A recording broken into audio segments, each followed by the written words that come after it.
The mound, Turkish Höyük, as Alacahöyük, was a scene of settlement in a continuous sequence of development from the Chalcolithic age, when earliest copper tools appeared alongside the use of stone tools.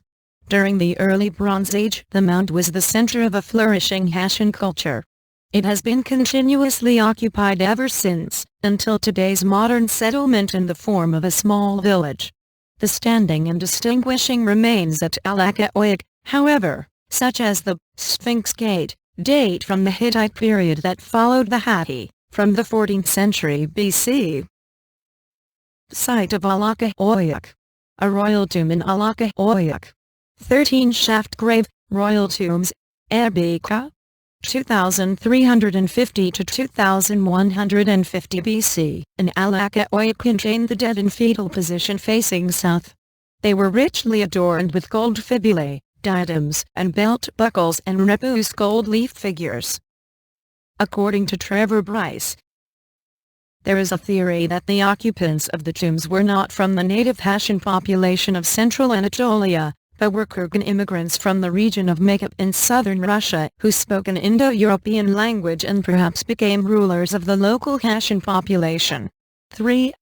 Many of the artifacts discovered at Alacahöyük, including magnificent Haitian gold and bronze objects found in the royal tombs, are housed today in the Museum of Anatolian Civilizations in Ankara. Among these artifacts are gold and electrum standing cups and other vessels. Bulls or stags on pedestals as culturally unexplained standards are among the most common images.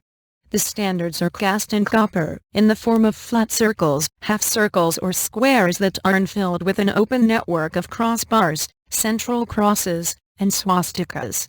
Leonard Woolley, 4, found that the royal tombs seem to belong to the end of a period as marked by a stratum of destruction and the burning of the citadel. The culture which the tomb objects illustrate does not continue into the next historical phase, that of Kultep.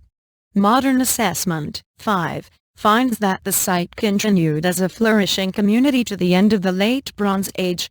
There was also a sizable occupation in Phrygian times.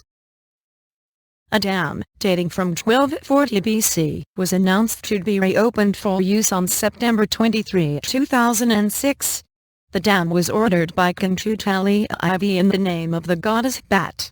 According to ancient Hittite tablets, a drought struck Anatolia in 1200 BC, prompting the king to import wheat from Egypt so that his land would avoid famine.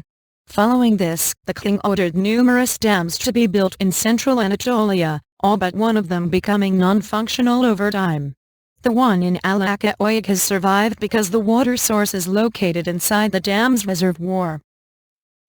In 1907, the Ottoman archaeologist Fedor Makridi Bey carried out brief explorations here for 2 weeks. 6. In the 1910s, German teams discovered royal tombs dating to the 3rd millennium BC, as well as a Hittite town of the 2nd millennium BC. The impressive Sphinx Gate surrounded by stone reliefs marked its entrance. 7. The town was heavily fortified with walls and towers due to the frequent raids of the Koska people living in the mountainous region to the north.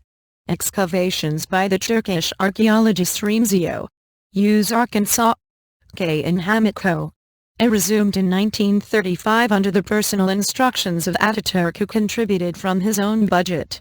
8. The work, which continued until 1970, revealed considerable local wealth and achievement even before the time of the Hittites, with the earliest occupation dating from the 4th millennium BC. Tombs of the 3rd millennium BC feature metal vessels, jewelry, weapons, and polyphenols of bulls, stags, as well as abstract forms often interpreted as solar symbols. Excavation at the site resumed in 1994, and is now directed by Dr. Rekotsi Sodia. Naro? Lu.